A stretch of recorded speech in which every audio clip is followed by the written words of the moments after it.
Hi everyone, this is Angela here, and today I want to talk about the narcissistic personality disorder and how the narcissist uses specific things in order to gain sources of supply and how they exploit their victims. Okay, and first of all, I'm going to use Danny as the example to demonstrate this.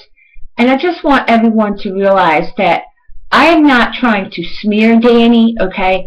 I do not have a personal vendetta against Danny. My videos are not going to be seen by anybody who knows Danny because I'm not involved with him whatsoever, okay? So no harm will come to him or myself or anyone involved in his social circle as a result of me doing these videos, okay? So I wanted to clarify that. Secondly, I'm not out to hurt anyone. So, okay, so this is the way it works with Danny. And, as the years have gone by and I have gone no contact with my narcissistic mother and basically ended that chapter and turned the page, a lot of things have become so much more clearer, and I begin to realize that there were people that I have had in my life who were also extremely narcissistic or had the full-blown personality disorder. As Danny is one of these individuals. I don't know if he's a full-blown narcissist. I don't even know if he's a borderline because that's something that has to be diagnosed by a mental health professional. But his behavior strongly suggests that he is, because he doesn't have any deep connected relationships, and he's constantly exploiting people, and he has what I call black and white thinking with regard to people. They're either all good or all bad. And when he has some type of injury, he's unable to take a look at his behavior, and instead just becomes so angry and enraged over basically nothing. Like, as I said in my other video, over the toilet paper. It's like that is just something that is so outrageously petty that I truly do not understand why that event happened. It was just shell-shocking. In any event, I got away from it, but I just want to talk about some of the things that happened over the years that I'm now finally taking notice to, of what he used to do to people. And Danny used to use dogs as a way of exploiting people. So let me demonstrate how this dynamic worked with him. Danny had a golden retriever, and this dog was a very sweet dog, very pretty dog, and I thoroughly enjoyed playing with the dog during my time that I spent at Danny's house. Matter of fact, I took care of his dog and his cat when he went on vacation to Cancun as an alternative to him, putting the dog in a kennel or paying someone to care for the dog. But he didn't see it that way, okay? He didn't see the benefit of me taking care of his animals in a financial manner, okay? He totally was oblivious to that. I didn't want anything anyway. I'm merely making a point, okay? So here's what he used to do. He has a park that is very close to his house where a lot of people would go and bring their dogs. And he would bring his dog. And this is how he used to meet his narcissistic supply. And what he used to do is his dog used to play with other people's dogs. And people, would say, oh, your dog is so cute. And, that's how he would strike up a conversation. So then he would start getting to know these people, and he would say, well, if you need somebody to walk your dog, I'll walk your dog for you, because Danny, doesn't work. And a lot of these people work, and he would come and take their dog out. Well, with Danny, nothing was ever a free gift, okay? He would use the dog walking favors that he did for people as a way of exploiting them, okay? It was always tit for tat. Oh, I did you this favor, now I need something from you. And one example of his black and white thinking was this lady who needed somebody to care for her dog. She was going away, and Danny offered to care for her dog, and she turned him down and was like, no, thank you, I don't want you to, I don't need you to care for my dog. And basically, that's all she did was just decline his, his gift, okay?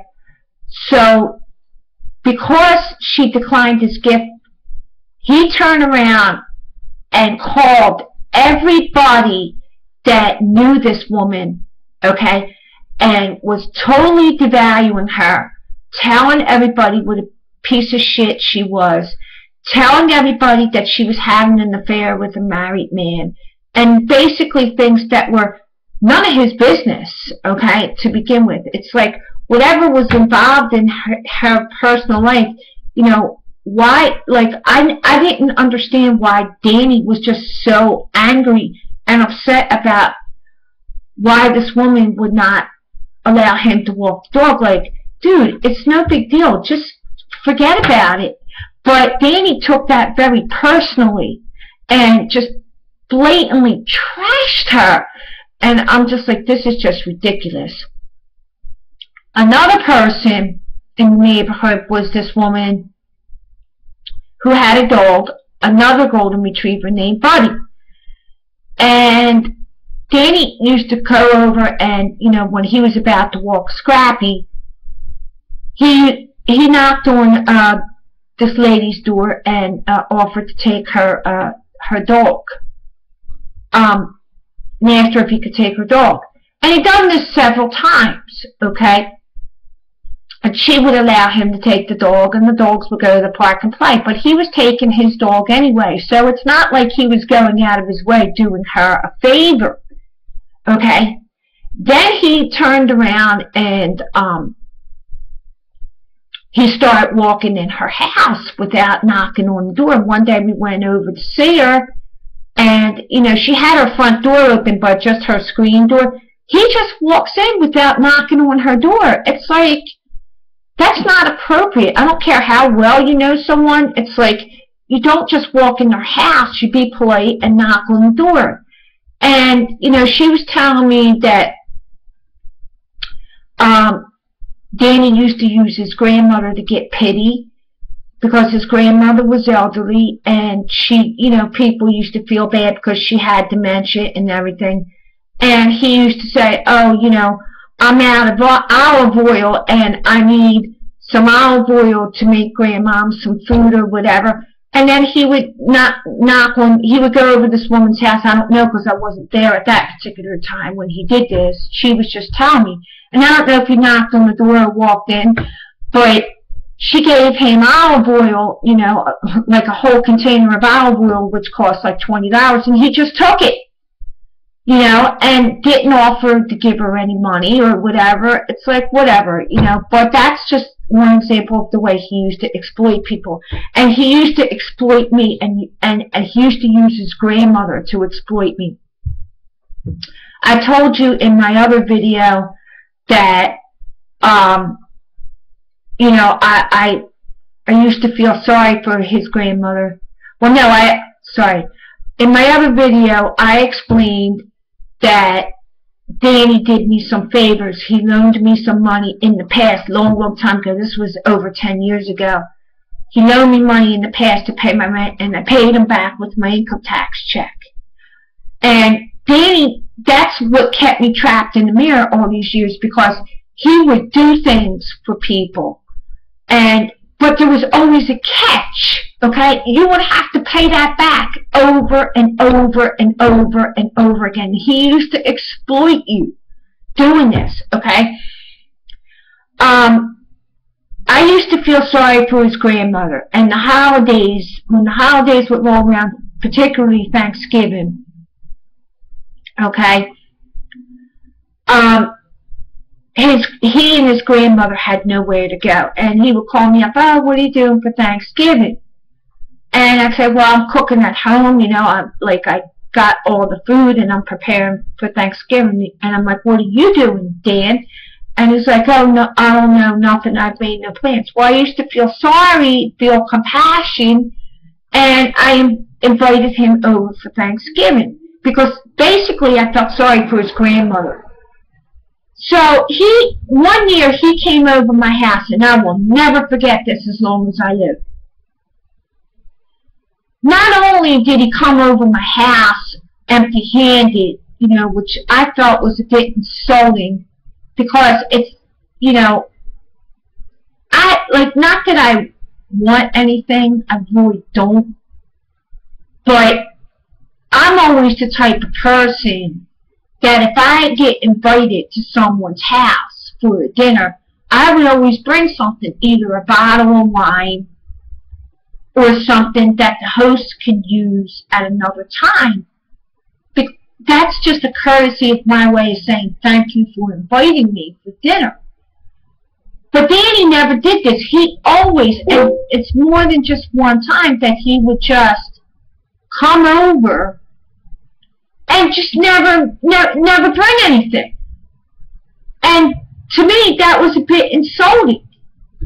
So anyway, one year he came over for Thanksgiving, and I always make a lot of pies on Thanksgiving. I make pumpkin, apple, sweet potato, and coconut custard pies, okay? And so he came over the house, didn't bring anything, and then he asked me if he could take some food home, you know, take some food home, and I said, yeah, go ahead. He took all the stuffing that was inside the turkey. He took half my turkey and one whole pumpkin pie. Not a piece, a whole pumpkin pie. And the next day, you know, like after he left, and when I went in the kitchen, my son was like, where's the pumpkin pie? What happened to all the stuffing? And I'm like, oh my God, are you kidding me? He took mostly all my leftovers. But that's just the way he was. He was extremely rude like that. And very opportunistic. Okay? I'm the type of person that if I'm going to go over someone's house who spent quite a bit of money to prepare a Thanksgiving dinner, you know, I'm either going to bring something like a gift card, like a loaf of bread, you know, something as a way of saying thank you, but he never did, and that's why people used to distance themselves. Okay, that's just my issue with him, okay? But I want to tell you what he did to this other person. I don't know who this person is, but Danny needed some major plumbing work in his kitchen. He had a clogged sink that needed the whole pipe repaired underneath the sink to the point where it went in through the basement. Now, my son is a professional plumber, and I know, from what my son told me, get a job like that would cost roughly about $1,000, okay, to do that. Well, Danny got this guy that he knew, who was supposedly his friend, to come over and do all that plumbing work. And when the guy got done, he's like, thanks, pal, I'll have you over for dinner sometime. Excuse me? And this is just the way the narcissist exploits people. And, you know, I remember during the end of his grandmother's life, towards the end, okay, his grandmother had serious dementia to the point where she couldn't be left alone. So one day I get a phone call from Danny, and this is like right after the Wicked Attraction chapter. I'm like going through my own issues with my narcissistic mother and dealing with like some pretty serious stuff. I get a phone call from him, and he's asking me to come down and give his grandmother nursing care. I mean, this woman couldn't hold her bowels anymore. She needed to be either in like a nursing home or have professional nurses care for her. And he says to me, now I did all of these things for you. I was good to you. Now I need your help. Grandma needs care. I'm like, Daddy, I have my own problems going on. I can't come down and help you with your grandmother. I got all these issues happening over here. And I was really annoyed with him. And I had told my therapist about it. And my therapist is like, well, you need to set the boundaries. And you need to just tell him, you know, very nicely, politely, that you just don't have the time for this. Because basically he's exploiting you. And, you know, these are examples of what I'm trying to tell you, how a narcissist will turn around and exploit you. They will do something for you, okay, but there will always be a catch. Always. And, you know, love is not tit for tat, okay? Love is not about, hey, I've done this for you. Now, they're going to hold this. They're going to cash in on that at some later point in time. And they're going to require you to do something that's well beyond what they did. Okay? Like he did with the neighbor, with Buddy. Okay? It's like, oh, I did you a favor, I walked your dog. But he was walking his dog anyway. I mean, yeah, he did her a favor, but he didn't go out of his way for her. And he took advantage of her with the olive oil. He took advantage of the guy with the plumbing work because he did something for that guy in the past. And that guy's thinking, oh, he's a really good guy, he's a really nice guy, because he does come across as very pleasant and charming and basically a nice guy. But in reality, he exploits people. And it's that, and people, once the other shoe drops and they figure this out, you know, what he's really about, they get away from him. So many people have dumped him, okay? He can't hold a relationship with a woman because he suffocates her.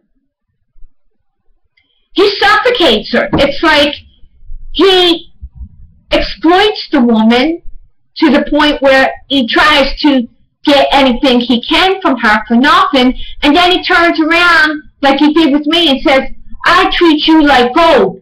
Really? I wonder what it's like to be treated like shit by you.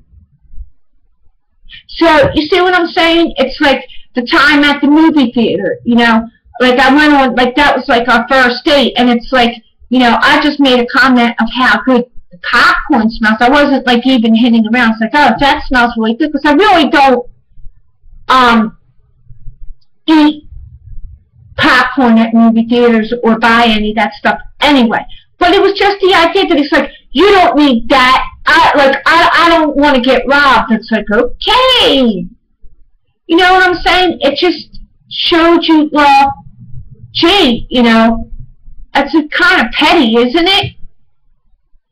And this is what he does, okay? It's like any type of free meal that he could get, he took it. Any type of favor that he needed, he wouldn't be the first one to ask. And even if the favor was just like so outrageous, it was basically inappropriate. And that's the whole thing about his grandmother. It's like it was inappropriate for him to go around asking people to give his grandmother nursing care just so he wouldn't have to put her in a home, because he was working at the time and, you know, she couldn't be left alone. Okay, and why didn't he want to put her in the home? Because then he would lose he would lose control over his grandmother's Social Security check, and he needed that income. It's not about caring for his grandmother or doing what was in her best interest. It was all about what he could get from his grandmother and what he was going to lose if his grandmother was put away. Same thing with the life insurance, okay? It wasn't about doing what was best for his grandmother. It was about making sure that he could get the cheapest funeral he could get, and the rest of the life insurance, he paid off his house. Now, in all fairness, I don't know what his grandmother's wishes were with regard to her burial, okay, because I wasn't there for that conversation of any details, but I just found it odd, being that the Catholic religion, even though they approve of cremation, they really try to, get people not to do it. And the fact that he was supposedly a religious Catholic, why he did that when his grandfather was buried, okay, her husband, and why he couldn't bury her as well. I don't know, but it sure seemed fishy to me and very opportunistic. And the fact that, he cremated her, okay, he had the church service, but normally people usually have the funeral luncheon. He didn't have any luncheon, nothing, and there was money there for that. Same again, just opportunistic, and unfortunately that's just his personality traits. Like I said, I'm not here trying to slander this person. I'm merely trying to demonstrate how this person's personality is narcissistic, and the tactics that he used to get narcissistic supply, keep people trapped in the mirror and exploit them. And it's like, if you recognize somebody, that does these type of things, the best thing to do is just get away from them. And so that's why I went no contact, and I also wanted to say that the letter that I sent to him apparently worked, because I haven't heard a peep out of him. Nothing. And, it worked. I gave him what he wanted, which was his apology over some nonsense that happened in 2012 over a man that I was not romantically involved with, and did nothing to except move, saying, this isn't working, I'm out of here. Okay? And I stopped being housemates with him, and I just moved on. I just, it's time to end the chapter and turn the page. Okay, I'm starting to get long-winded here, so, I hope that you guys get the point. Have a great day, everyone. Take care, and you'll be hearing from me soon. Bye-bye.